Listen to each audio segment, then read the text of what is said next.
US historians on what Donald Trump's legacy will be. Just before noon on Wednesday, President Donald Trump's term will end. It's been a whirlwind 4 years, so what might the legacy be of such a history-making president? There's a lot to consider, so we asked the experts to break it down for us. What's Trump's key legacy? Donald Trump will be remembered as the first president to be impeached twice. He fed the myth that the election was stolen, summoned his supporters to Washington to protest the certification of the Electoral College vote, told them that only through strength could they take back their country, and stood by as they stormed the US Capitol and interfered in the operation of constitutional government. When historians write about his presidency, they will do so through the lens of the riot. A president who before the pandemic presided over an economic boom, reoriented America's opinion of China, removed terrorist leaders from the battlefield, revamped the space program, secured an originalist conservative majority of the US Supreme Court, and authorized Operation Warp Speed to produce a COVID-19 vaccine in record time.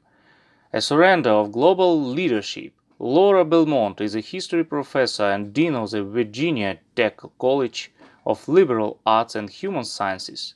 She is a foreign relations specialist and author of books on cultural diplomacy.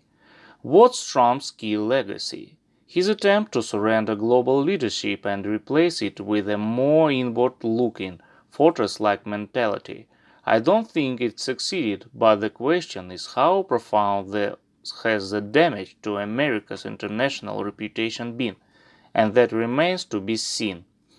The moment I found jaw-dropping was the press conference he had with Vladimir Putin in 2018 in Helsinki, where he took Putin's side over US intelligence in regard to Russian interference in the election.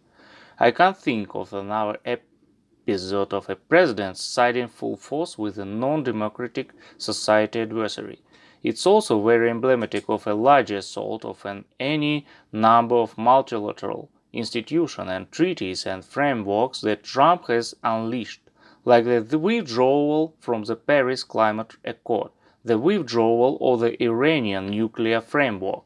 Another aspect is extricating the US from any really assertive role in promoting human rights throughout the world and changing the content of the annual human rights reports from the State Department and not including many topics, like LGBT equality for instance. Putting democracy to the test. Kathryn Brownell is a history professor of Purdue University focusing on the relationships between media, politics, and popular culture with an emphasis on the American presidency. What's Trump's key legacy? Broadly speaking, Donald Trump and his enablers in the Republican Party and conservative media have put American democracy to the test in an unprecedented way. As a historian who studies the intersection of media and the presidency, it is truly striking the ways in which he has convinced millions of people that his fabricated version of events is true. What's Trump's key legacy? Contesting a very constitutionally and numerically clear election victory by Joe Biden. We've had plenty of really unpleasant transition. Herbert Hoover was incredibly unpleasant about his loss, but he still rode in that car down Pennsylvania Avenue at inauguration. He didn't talk to Franklin Roosevelt the whole time, but there still was a peaceful transfer of power. Trump's is a manifestation of political forces that have been in motion for a half-century or more, a culmination of what was not only going on in the Republican Party, but also the Democratic Party, and more broadly in the American politics, a kind of disillusionment with government and institution and expertise. What else stands out to you? Trump is exceptional in many ways, but one of the things that really makes him stand out is that he is one of the rare presidents who was elected without having held any elected office before. Trump may go away, but there is this great frustration with the establishment, broadly defined. When you feel powerless, you vote for someone who's promising to do everything differently, and Trump indeed did that.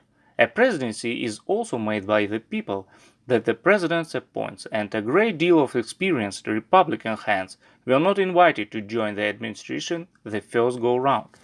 Over time, his administration has diminished to a band of loyalists who are really not very experienced and are ideologically uninterested in wise governance or the bureaucracy. What has happened within the bowels of the bureaucracy is going to be a slow slog to rebuild.